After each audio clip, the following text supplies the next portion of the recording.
ন্যায় বিচারের নামে চাকুরিতে পুনর্বহালের দাবিতে আন্দোলনে নেমেছে সেনা আইনে বরখাস্ত হওয়া কিছু সাবেক সেনা সদস্য। অন্যায়ের কারণে যাদের শরীর থেকে খুলে নেওয়া হয়েছে বাংলাদেশ সেনাবাহিনীর পবিত্র পোশাক, তারাই এখন ন্যায়ের দাবির নামে নেমেছেন এক পরিকল্পিত ষড়যন্ত্রে। আমি ইউনিফর্ম পরে আসছি, আমার ইউনিফর্মের সম্মান আছে, আমি কাপুরুষ না। ঠিক এভাবেই দেশপ্রেমিক সেনাবাহিনী সামাল দিচ্ছে দেশ ও জনগণের আস্থা ভঙ্গ করা কিছু অসৎ সাবেক সেনা সদস্যদের, যারা অনৈতিক কর্মকাণ্ডে জড়িয়ে চাকরিচ্যুত হয়েছেন, যাদের কেউ চাকরি হারিয়েছিলেন হুমকি দিয়ে, কেউ আবার মেয়েদের অশ্লীল ছবি সংগ্রহ করতেন, কেউ বা করতেন জাল স্বাক্ষর ও ঔষধ চুরি।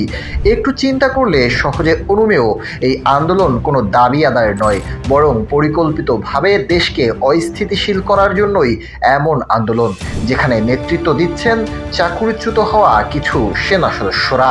গোপন তথ্যের ভিত্তিতে জানা গিয়েছে, আন্দোলনকারীদের বৈঠকে নেওয়া সিদ্ধান্তের ব্যাপারে চাঞ্চল্যকর সব তথ্য।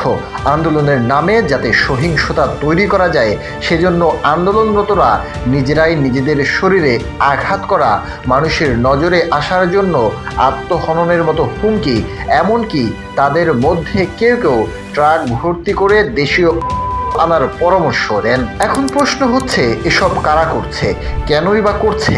উদাহরণস্বরূপ সৈনিক নাইমুল ইসলামের ব্যাপারে জানা যাক। যৌতুক দাবি করে আবার নিজের স্ত্রীকেই হত্যার হুমকি দেন তিনি।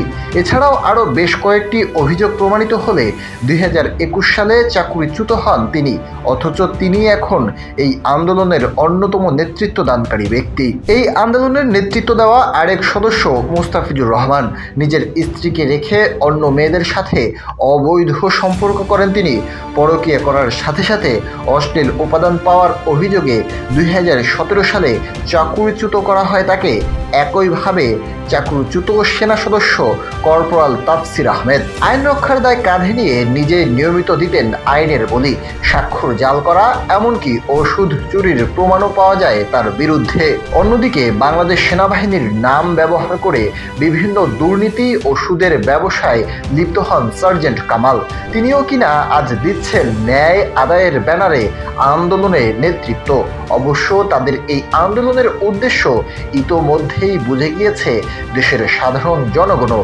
দেশকে অস্থিতিশীল করতে চাওয়া এই আন্দোলনে সমর্থন না দিয়ে দেশপ্রেমিক সেনাবাহিনীকেই নৈতিক সমর্থন দিচ্ছে বাংলাদেশের জনগণ। দেশের সেনাবাহিনী যখন দেশের উন্নয়ন, সুন্দর দেশ গঠন ও নিজেদের আধুনিকীকরণে ব্যস্ততম সময় পার করছে, তখনই ন্যায়ের ব্যানারে অন্যায়কারীদের এই ষড়যন্ত্র।